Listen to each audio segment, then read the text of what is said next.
চন্দননগরের পূর্ণভূমিতে মিঠুনদাকে স্বাগতম। চন্দননগরের পূর্ণভূমিতে মিঠুনদাকে স্বাগতম। ভারত মাতাকে, ভারত মাতাকে, ভারত মাতাকে জয় শ্রীরাম, জয় শ্রীরাম। বাঙালির আবেগ আমরা ধরে রাখতে পারছি না। আমরা জানি তিন মন্ডল সভাপতি নগরের মা জগদ্ধাত্রী আদি মায়ের ছবি দিয়ে আমরা মিঠুনদাকে বরণ করে নিচ্ছি।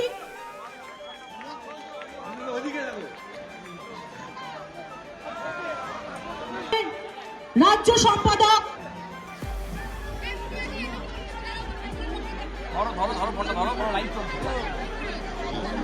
স্বাস্থ্য সেলের কনভেনার নবীন ঘোষ,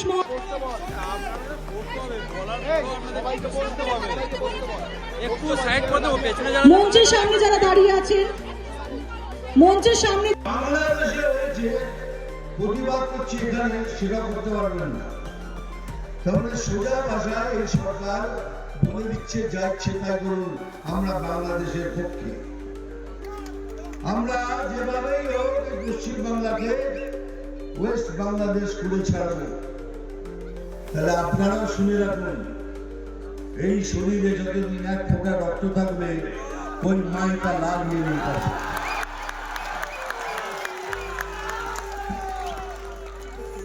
আর সেদিন আসছে তোমাদের ব্যাপারের উত্তর দেবেন, তা নাহলে এরা সোজা হওয়ার লোক নয়। এরা তো দুর্নীতি করবে। এরা তো ওরা জীবনে যখন পয়দা হচ্ছে, জন্ম নিচ্ছে, বলে তোদের ঘরে আর একটা দুর্নীতি জন্ম করেছে, এখন এই জায়গায় দাঁড়িয়ে রয়েছে। কিন্তু একটু ভাবুন, এটা তো আমাদের বাংলা, এটা তো আমাদের সেই হিন্দুদের, তারাও আসুন, আমরা একসাথে মিলে একসাথে ভোট করে এই সরকারকে এখান থেকে তাড়াই। আর এবারে তৃণমূল সরকারের পতন নিশ্চিত, এটাও লিখে রাখুন। 1000 টাকার লক্ষ্মীর ভান্ডার পাচ্ছেন, নিন, খুব ভালো কথা, কিন্তু এটা তো আপনাদেরই পয়সা। আমি একবার বহরমপুর গেছিলাম, টোটো চালকের সাথে দেখা হলো, কিরে কেমন আছিস, ভালো আছিস, 1000 টাকা করে তো পাচ্ছিস। আজকে হুগলি সাংসদ আপনার প্রশংসা করেছেন, উনি বলেছেন দল যা হোক হতে পারে, কিন্তু ওনাকে আমি রেসপেক্ট করি, ভালোবাসি। দেখুন, আমাকে ভালোবাসেন, আমাকে ইজ্জত করেন, আমিও ওনাকে ততটাই ইজ্জত করি, ততটাই ভালোবাসি। আমাদের মধ্যে এমনি কোনো মতভেদ নেই, আমাদের মধ্যে পলিটিক্যাল মতভেদ থাকতে হবে, আর সেটা থাকা উচিত আর থাকবে। কিন্তু I salute him, I respect হিম। দাদা যেভাবে বাংলাদেশে হিন্দুরা নিধন হচ্ছে, হিন্দুদেরকে পুড়িয়ে মারছে, সেখানে দেখা যায় পশ্চিমবঙ্গ বিভিন্ন জায়গাতে বিজেপি কর্মীরা আন্দোলন করতে গেলে পুলিশ লাঠিপেটা করছে, আন্দোলনে বাধা দিচ্ছে।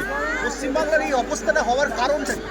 কারণ একই কোনো রকমভাবে ওটাই ভাবা হচ্ছে বোধহয় আমরা পাওয়ারে থাকলেই ভালো, কিন্তু যেভাবেই ওইটা বাংলাদেশ হয়ে গেলেও নো প্রবলেম, এরকম কোনো চিন্তাধারা আছে, কিন্তু সেই চিন্তাধারা সে শব্দ সফল হবে না। আমাদের মতো কিছু লোক আছে যারা লাশ রক্তবিন্দু লড়ে যাবে, পশ্চিমবাংলাকে বাংলাদেশ হতে দেবে। গত আগে তো দেখলাম তো হিন্দুরা কলকাতায় যে আন্দোলন, কালকে দেখুন হিন্দু জাগরণ মঞ্চের লোকেরা প্রতিবাদ করেছে, তাদের পুলিশে অ্যাটাক করেছে, তাদের এটা কি হচ্ছে? এই বাংলাকে আগে আমরা দেখেছি, এই বাংলাকে আমরা চাই, এটাই কি আমাদের সোনার বাংলা? মানে এত অধঃপতন, মানে একটা সরকার এসছে পুলিশ সাফ করে দিয়ে চলে গেল পশ্চিমবাংলাকে। যাই হোক,